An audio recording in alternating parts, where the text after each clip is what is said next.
A very long journey and lessons learned. Hey True, I fairly recently discovered your channel and I love it. Ever since I found it, I've watched every video you put out. I commented on one of your videos a few days ago and told you I would send you my story when my divorce was final. And well, True, to my word, here I am.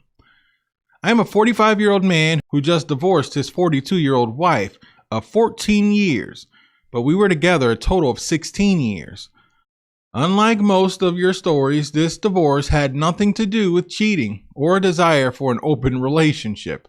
Essentially, it boiled down to her being incredibly lazy, selfish, and stupid. The first 5 years we were together, including the first 3 years we were legally married, were some of the best years of my life. I had been previously married and divorced once before, and I really thought she was the one. And for a while, that was true. Then in 2012, things started to change slowly for the worse. My parents split up at that time, and I am an only child. And my mother, who is a crazy, bitter woman and has mobility issues due to MS. So me and my ex were helping my mom with various things, and all she would do was argue and start fights with us. This went on for a while. My ex was actually very helpful and supportive during this time, and we did manage to transition my mother into a new life. But if I had to pinpoint when things started to go south, it was after that was all over with. My ex had some medical issues and was laid off from her job around that time.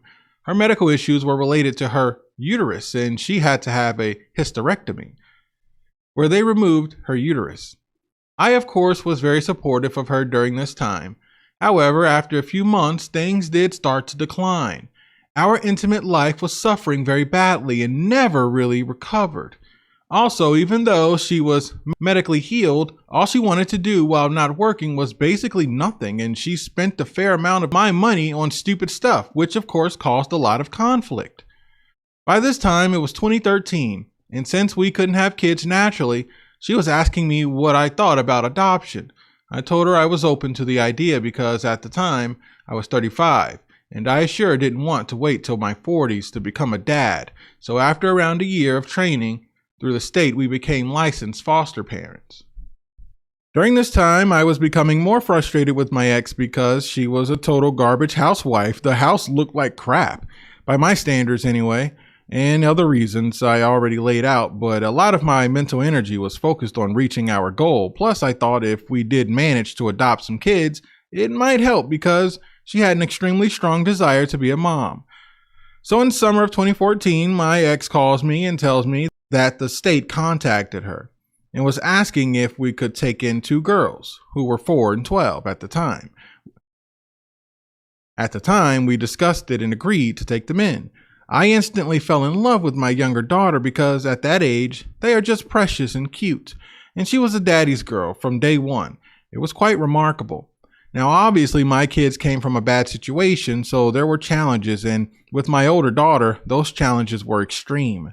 I had DCS and the cops show up at my home multiple times because of my older daughter. So with the battering that we were taking on a daily basis, it somewhat hid the pain of my already dead marriage.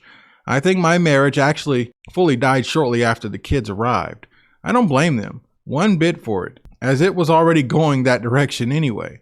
But the challenges with the kids just made our issues worse.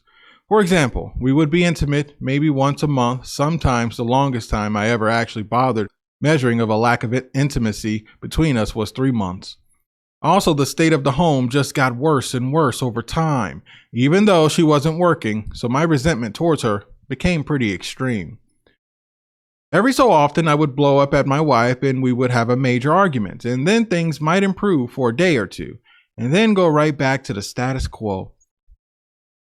During this time, I also came to loathe special occasions such as Valentine's Day or anniversaries because I knew I would just buy her a gift and nothing would happen. I felt like a total fraud celebrating those times. Whenever I would try to address these things with her, she would simply cry and shut down the issue, and the issues would never get addressed. I withdrew into myself during this time and purposefully avoided her as much as possible because, of course, she would constantly nag be a bee, and complain about everything. My ex finally went back to work in 2018, and that did at least stop us fighting about money. So much, but it did nothing to help with our other conflicts. My older daughter moved out of my home in 2021, and at first, we felt like a huge weight had been lifted from us. With the constant barrage of her problems being absent, all I could notice was my bad marriage. By October of last year, I reached a breaking point in my marriage. I simply couldn't take it anymore, and I was ready for the first time to walk away from my marriage if I needed to. I told my ex I was not happy in the marriage, and hadn't been for a very, very long time. Of course, her reaction was just yell at me and give me nothing but resistance. I proposed marriage counseling, and she wanted no part of that. So then I said, okay, how about I order some books about how to improve your marriage? And she said she was open to the idea. Now keep in mind, this wasn't my first rodeo, as I had done the same thing at the end of my first marriage, so I wasn't hopeful this would help. When the books came in, I was eager to go through them with her. But of course, she would give constant BS excuses about being too tired, not being in the mood, etc. It got to the point where I made the joke, I'm not trying to F you, and I don't want to hear the same excuses. Are we going to do the books or not? She, of course, didn't like that, LOL. And we did do a bit in the books, and I knew stuff was bad when the textbook failing marriages sounded better than my marriage. When she would read about things in the book that I wasn't doing, she would yell at me about it.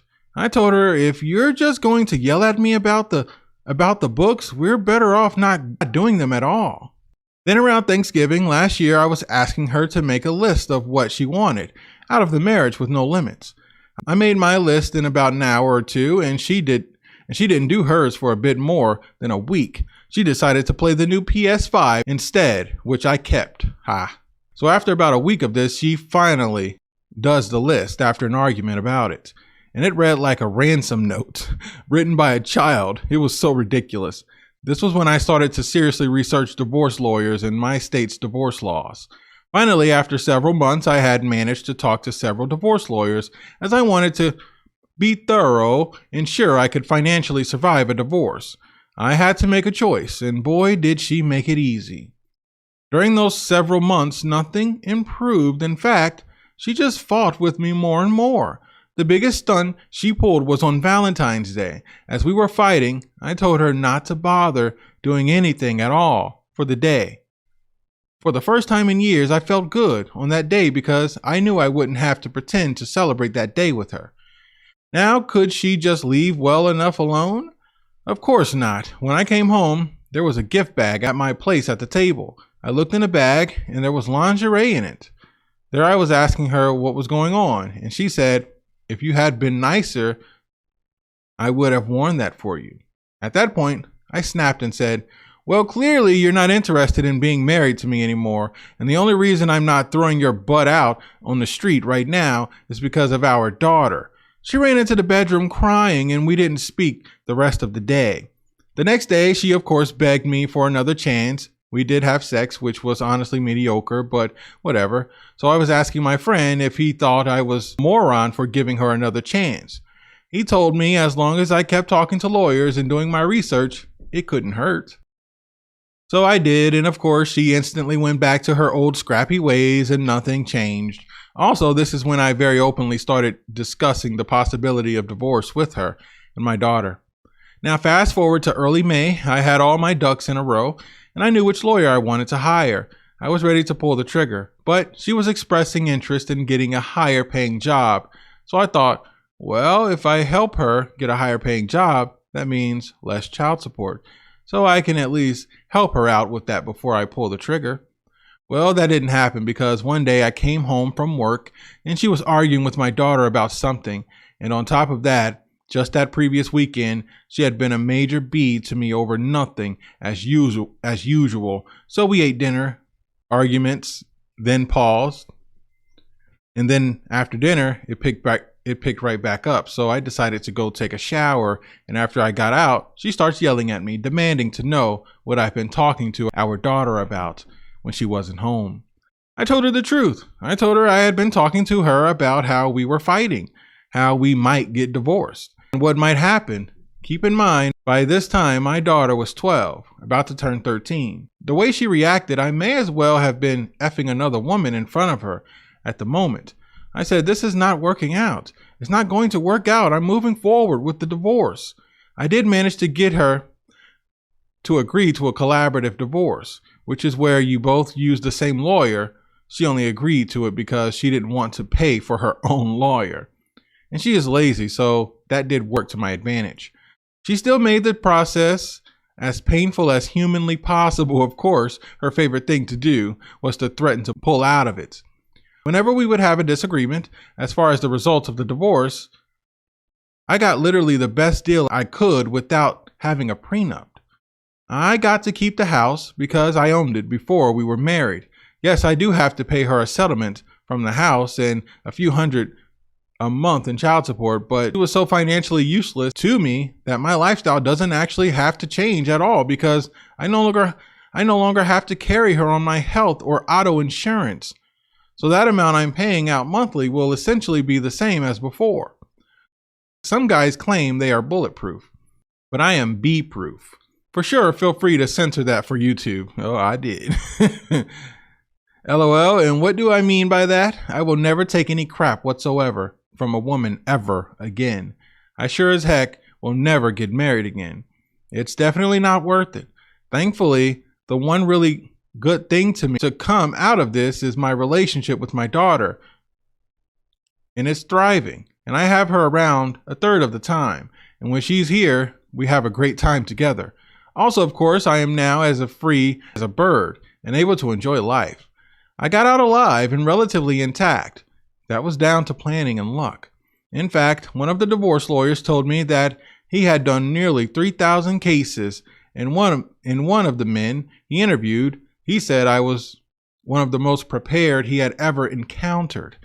I am proud to be in a minority of men who filed for divorce because if a man does it, you know she really deserved it.